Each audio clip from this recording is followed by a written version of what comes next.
Il y a beaucoup de petits ou de gros mots sur lesquels on n'ose pas toujours mettre des mots. Parce que c'est intime, parce qu'on pense que c'est un peu sale, parce qu'on a peur du regard de l'autre, professionnel ou pas. Bénins, ils gâchent un peu la vie. Plus grave, ils peuvent évoluer en maladie à surveiller.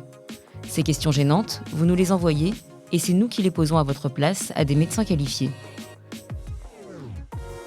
Questions gênantes, proposées par l'application Livy, le centre de santé digitale qui vous permet de consulter un médecin en téléconsultation. Quentin transpire énormément en été et ça le gêne. Que peut-il faire ? Nous avons posé la question au docteur Michael Berdugo, médecin généraliste à Paris.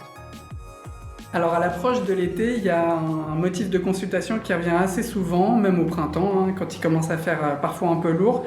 C'est les patients qui transpirent beaucoup ou un peu plus que la normale selon eux.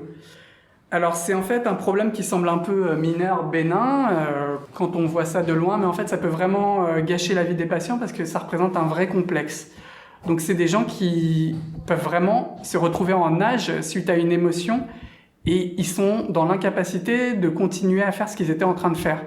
Donc ils peuvent être à la plage et un petit peu avoir honte des odeurs qui dégagent parce qu'en fait la transpiration ça sent quand même.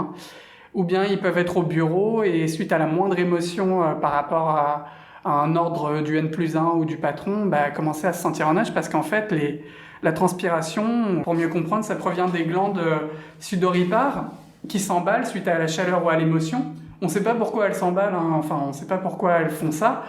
En fait, l'eau de la transpiration, ça permet de réduire la chaleur corporelle, donc c'est de l'homéostasie, donc ça sert à ça, mais on ne sait pas pourquoi chez certains patients, elles s'emballent plus que chez d'autres. Et donc ça peut créer évidemment des troubles très importants parce qu'on peut le sentir, on peut le voir. Les auréoles sous les aisselles, c'est quelque chose d'assez reconnu comme disgracieux. Et il y a des gens qui ont les mains complètement moites et puis ils peuvent plus serrer la main d'un client, par exemple, quand ils sont en relation client et ils peuvent pas continuer à faire ce qu'ils veulent. Donc ça peut être vraiment un véritable problème de santé qui influe sur la vie de tous les jours. Ils peuvent même changer de vêtements plusieurs fois par jour, donc ça peut aussi à force être coûteux de faire tout ça et de passer sa journée à faire des lessives. Donc moi ce que je propose en fait, c'est le premier stade en fait, c'est le déodorant tout simple. Évidemment en général ils sont déjà passés par ce stade. Le déodorant ça écarte l'odeur, donc ça apporte une autre odeur et parfois ça suffit pas. Donc après il y a l'antitranspirant. Donc l'antitranspirant, c'est des sels d'aluminium qui vont aller boucher les pores de la peau et qui vont limiter les sécrétions. Mais chez certains patients, ils ont lu sur Internet qu'il y avait des sels d'aluminium, donc que c'est neurotoxique, donc ils n'aiment pas trop. Et puis il y a certains patients où ça marche temporairement et puis au bout d'un moment, ça marche plus, quoi. Donc le deuxième stade, en fait, je fais une lettre pour le dermato qui va initier les premières séances d'ionophorèse. L'ionophorèse, en fait, c'est assez simple et ça marche vraiment pas mal. On pose ses mains et ses pieds dans une bassine qui envoie des courants électriques. Et ces courants électriques, en fait, ils vont stimuler avec de l'électricité les glandes et ils vont faire qu'elles vont se rétracter. Et après quelques séances, alors initialement, c'est un peu tous les jours pendant quelques semaines. Ensuite, ça peut être un peu écarté. Ça va quand même réduire de façon drastique la transpiration. Et en plus, on peut acheter la machine. Donc une fois que le dermato a fait la première séance, ensuite on peut se débrouiller pour faire ça chez soi tranquillement. Les gens en fait qui soient en t-shirt ou en costume, ils transpirent de la même façon, de façon excessive, suite surtout en général à une émotion.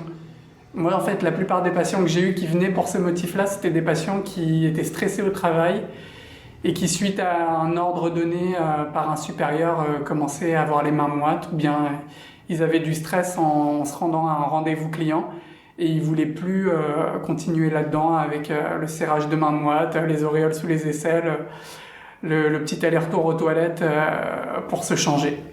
Il n'y a pas besoin d'aller voir un dermatologue pour ça, c'est des consultations classiques en médecine générale et on s'en tire la plupart du temps très bien sans aller voir le dermato.